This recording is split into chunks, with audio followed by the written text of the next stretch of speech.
오늘 함께 읽은 이 본문 말씀은 아브라함에 관한 이야기입니다. 여러분, 아브라함 하면 늘 따라다니는 수식어가 있죠. 어떤 아브라함? 무엇이죠?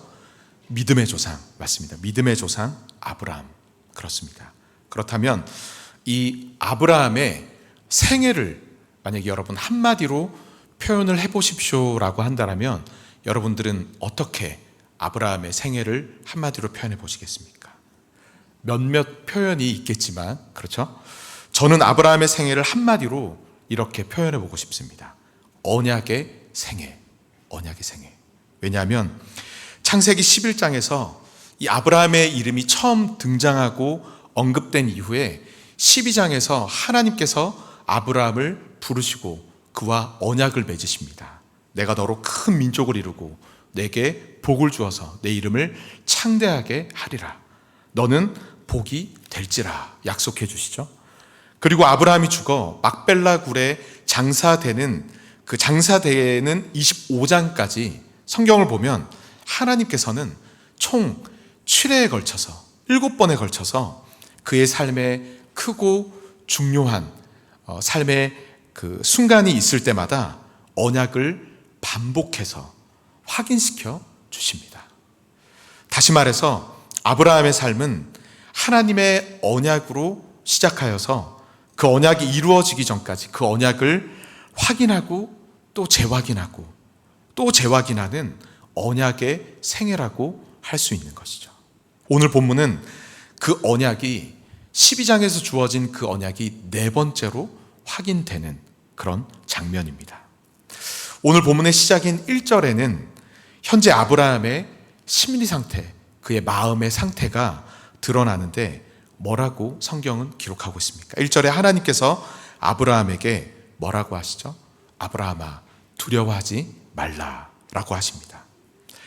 즉 그의 마음이 그의 지금 상태가 두려움에 쌓여 있다라는 것입니다.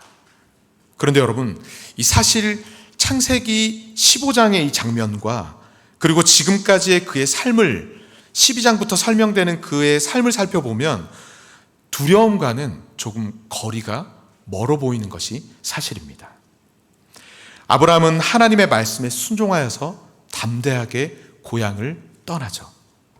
또 자신의 거짓말에도 자신의 연약함에도 불구하고 위기에 처한 아내를 바로의 손에서 구원해 주시는 그 하나님의 손길을 그는 경험하고 체험을 합니다. 그리고 그는 하나님을 절대적으로 신뢰했기에 이 롯에게 땅을 양보하기도 하였고, 바로 앞장, 이 창세기 바로 14장 앞장에서는 아주 작은 숫자의 군사로 기습 공격을 펼쳐서 적진을 뚫고 들어가서 롯을 구한 아브람이었습니다. 승리의 기쁨이 채 가시지 않은 이 지금, 15장에서 이 지금 두려워 말라라는 하나님의 말씀이 사실 그에게는 지금 잘 어울리지 않는 것 같습니다. 그런데 하나님께서는 왜 아브라함에게, 승리하여서 돌아온 그 아브라함에게 왜 아브라함아 두려워하지 말라라고 말씀하고 계시는 것일까요? 그 이유는 다음 절인 2절에 잘 나타납니다. 2절 말씀을 함께 읽어보겠습니다. 2절입니다. 시작. 아브라함이 이르되 주 여호와여 무엇을 내게 주시려 하나이까? 나는 자식이 없사오니 나의 상속자는 엘리에셀이니이다. 아멘. 사람의 겉모습이 아닌 이 사람의 마음을 보시는 하나님께서는 아브라함이 지금 가지고 있는 그의 마음의 두려움의 본질을 꿰뚫어 보십니다. 아브라함을 근본적으로 두렵게 하고 지금 아브라함을 힘들게 하는 것, 불안하게 만드는 것은 나는 자식이 없사오니, 바로 자식이 없다라는 그 사실이었습니다. 창세기 12장에서 하나님께서는 아브라함에게 큰 민족을 이루리라고 약속을 해주셨죠. 하지만 많은 시간이 흘러가고 또 흘러갔음에도 불구하고 하나님의 약속 중 그 어느 것 하나 눈앞에 현실로 확인된 것은 아무것도 없었습니다. 그는 여전히 나그네였고 또 더욱 기업을 이을 자녀도 한 명 없었습니다. 비록 하나님의 약속을 그가 붙잡고 있기는 하지만 아브라함이 두 발을 딛고 살아가는 지금의 삶의 현실에서 그의 환경과 그의 현실은 하나님의 약속을 자꾸만 계속해서 희미하게 만들어 갔다라는 것이죠. 아브라함의 이러한 절망은 하나님에 대한 원망으로까지 이어집니다. 3절 말씀이 이렇게 됩니다. 아브라함이 또 이르되 주께서 내게 씨를 주지 아니하셨으니 내 집에서 길린 자가 내 상속자가 될 것이니이다. 여러분, 당시에는 자식이 없으면 한 사람을 택해서 그 사람에게 재산을 상속하고 그에게 아들의 의무를 부여할 수 있었습니다. 그런 문화와 그런 사회였습니다. 아브라함은 자식이 없는 지금 그가 취할 수 있는 유일한 방법은 그가 가장 믿고 또 가장 충실하게 생각하는 충실한 종 엘리에셀이 자신의 상속자가 되는 방법, 그 방법밖에 없었습니다. 그것만 아브라함은 생각했다라는 것이죠. 주께서 내게 씨를 주지 아니하셨으니, 아브라함은 그렇게 말하죠. 자식을 주시겠다라는 약속을 하나님께서 지금 지키지 아니하셨으니까 하나님에 대한 그런 불평과 체념이 그대로 그의 말에 드러나게 되는 것이죠. 여러분, 지금 이 아브라함의 마음과 그의 심리 상태가 이제 이해가 되십니까? 적군과 싸워, 방금 전까지만 해도 적군과 싸워 극적으로 롯을 구한 그 승리 이면에 그의 내면은 사실 낯설고 낯선 이 땅에서 아들 하나 없이 두려움과 절망 가운데 자신의 장막, 그 좁은 텐트 안에서 잔뜩 웅크리고 떨고 있는 아브라함. 그것이 그의 모습이고 그의 상태였다라는 것입니다. 그 모든 것을 다 알고 계시는 하나님께서는 그런 아브라함의 손을 잡고 그를 밖으로 이끌어 가십니다. 5절 말씀을 함께 읽어볼까요? 5절입니다. 시작.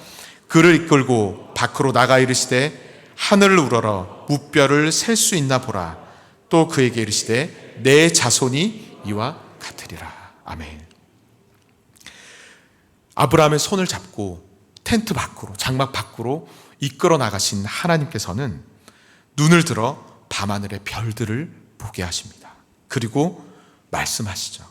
저 수많은 별의 숫자를, 저 쏟아질 것만 같은 저 수많은 별들의 숫자를 너는 셀 수 있니?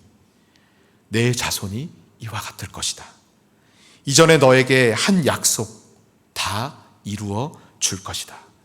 아브라함아, 너는 두려워하지 말라라고 말씀하십니다.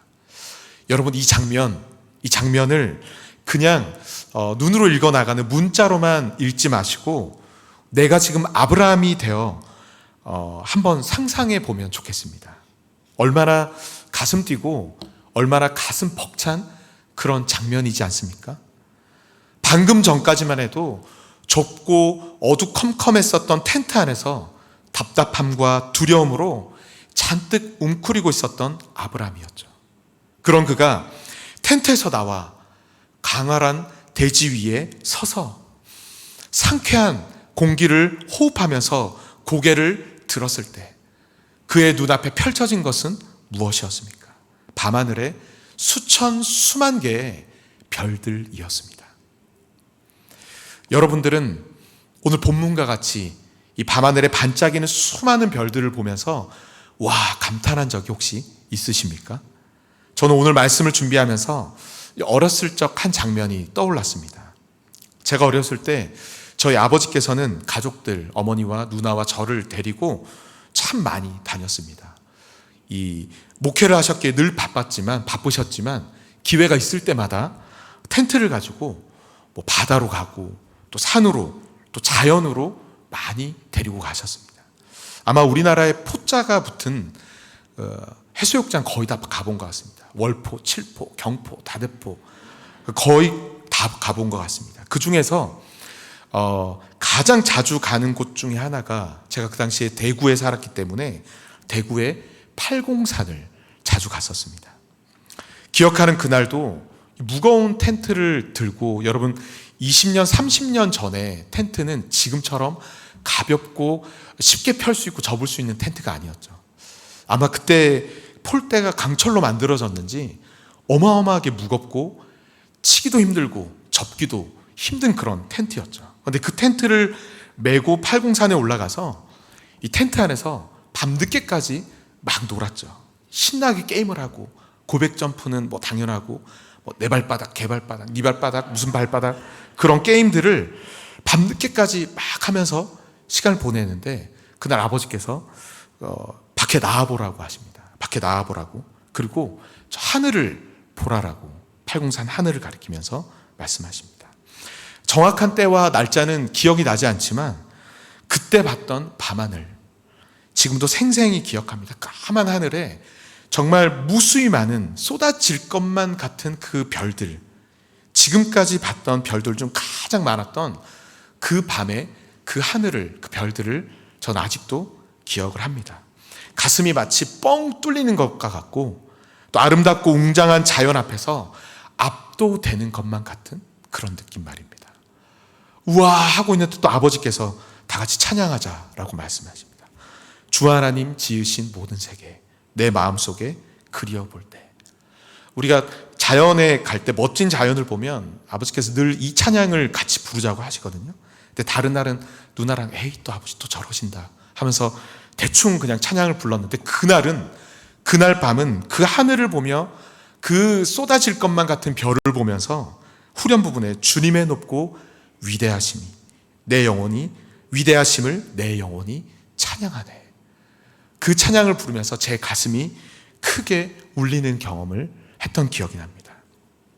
아마 비교도 할 수 없겠지만 하나님의 손에 이끌려서 오늘 본문의 장막, 텐트를 밖을 나와서 밤하늘의 별을 본 이 아브라함의 마음이 감히 비슷하지 않았을까 생각이 됩니다. 좁은 텐트 안에서 몸을 잔뜩 웅크린 채 낙심하고 있는 아브라함, 하나님께서는 그런 그를 밖으로 불러주시면서 수천 수만 개의 밤하늘의 별들을 보여주시며 말씀하시는 것이죠. 낮에는 하나도 보이지 않았지만 밤이 되면 온 하늘을 수놓는 이 별들처럼, 지금 비록 너의 눈앞에 보이는 것이 없고, 지금 비록 너의 손에 잡히는 것이 없는 것 같을지라도, 너에게 자녀 하나 없는 것 같을지라도 언젠가 하나님의 때에 약속한 모든 것을 내가 꼭 이루어 주겠다 말씀하여 주십니다. 희미해져가고 흐릿해져가는 그의 미래를 하나님께서는 다시 한번 확인시켜 주시고, 다시 한번 그 약속을 확실하게 확인해 주시는 것이죠.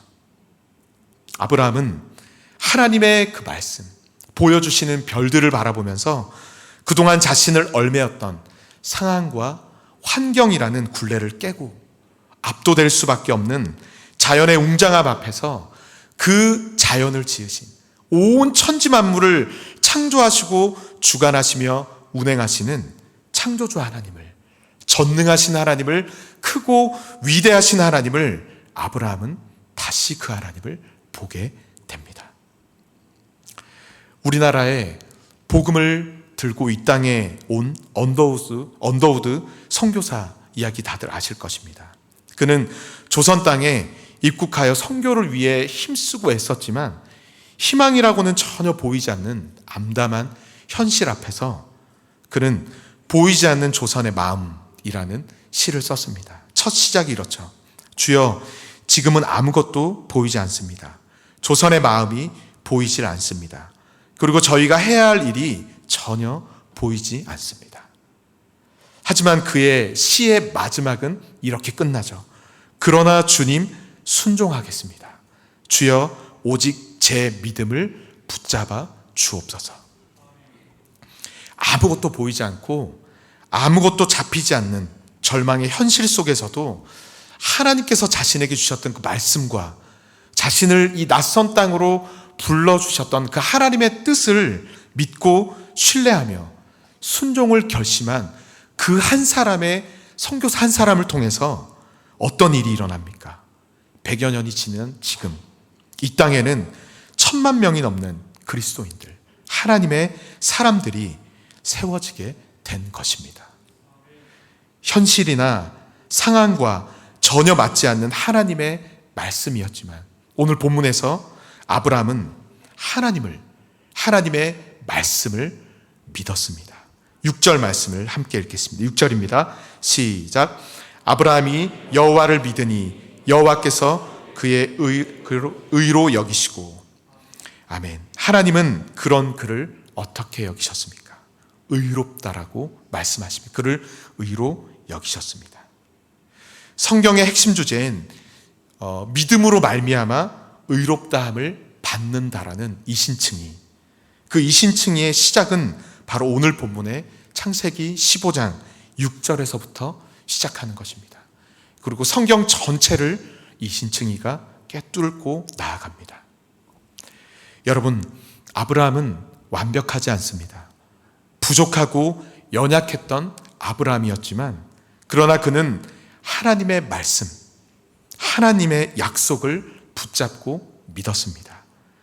비록 눈앞에 아무것도 보이지 않았지만 그는 진실하고 정직하게 하나님의 말씀을 믿고 하나님의 말씀에 순종했습니다. 하나님께서는 아브라함의 그런 믿음을 보시고 그를 의롭다 칭찬해 주셨습니다. 그리고 마침내 하나님의 약속은 비록 아브라함이 생각하는 때와 방법과 거리가 또 멀었고 또 달랐을 수도 있지만 하나님의 약속은 하나님의 때, 하나님의 방법대로 온전히 이루어지게 되는 것입니다. 사랑하는 성도 여러분, 아브라함의 모습이 혹 오늘 우리의 모습은 아닙니까? 눈에 보이는 현실과 상황이라는 좁은 텐트에 갇혀서 오늘도 한숨 쉬며 낙심할 때가 있지 않습니까? 세상의 여러 문제에 얽혀서 하늘을 보지 못하고 내 발끝만 보고 살아가곤 합니다. 그런 우리를 하나님께서는 포기하지 않으십니다. 아브라함에게 나타나시고 또 나타나시고 또 나타나셔서 두려워하지 말라. 내가 그 약속을 꼭 이루어질 것이다. 너는 나를 믿어라라고 반복해서 말씀하여 주셨던 그 하나님께서 우리를 포기하지 않으시고 우리에게도 동일하게 와주시고 말씀해 주시는 줄 믿습니다. 하나님께서는 이 시간 텐트 밖으로 우리를 초청해 주시는 줄 믿습니다. 우리의 손을 붙잡아 주시고 이끌어 주셔서 우리의 생각과 우리의 한계를 뛰어넘는 하나님의 높고 위대하심을 우리에게 보여주시길 원하십니다. 그리고 신실하신 하나님의 뜻이 오늘도 우리의 삶에 온전히 이루어지고 있음을 오늘도 말씀을 통해서, 예배를 통해서, 우리의 삶의 모든 것을 통해서 하나님께서는 우리에게 말씀하여 주시는 줄 믿습니다. 아브라함이 여호와를 믿더라. 보이지 않는 중에 하나님을 믿었던 아브라함의 그 믿음이 오늘 저와 여러분들의 믿음이 되기를 간절히 바랍니다. 새롭게 시작하는 한 주, 우리를 둘러싸고 있는 그 좁은 텐트가 다 사라지고 그 너머에 계시는 하나님을 볼 수 있는 저와 여러분들의 복된 한 주의 삶이 되기를 간절히 바랍니다. 나아가 오늘 내 삶이 비록 보이는 것이 없고 또 비록 잡히는 것이 없다 할지라도 전능하시며 신실하신 그 하나님 바라보며 나에게 이미 주신 그 말씀, 예배 때 선포된 그 말씀, 깨닫게 하신 그 은혜, 이미 베풀어 주신 그 사랑을 붙잡고 오직 신실한 마음과 믿음으로 하나님께 날마다 한 걸음 한 걸음 나아갈 수 있는 저와 여러분들의 삶이 되기를 간절히 바랍니다. 그렇게 할 때 하나님은 예수 그리스도 안에서 우리에게 주신 모든 약속을 마침내 신실하게 이루어 주실 줄 믿습니다. 오늘 말씀을 기억하시면서 우리 주 하나님 지으신 모든 세계, 우리 함께 찬양하겠습니다.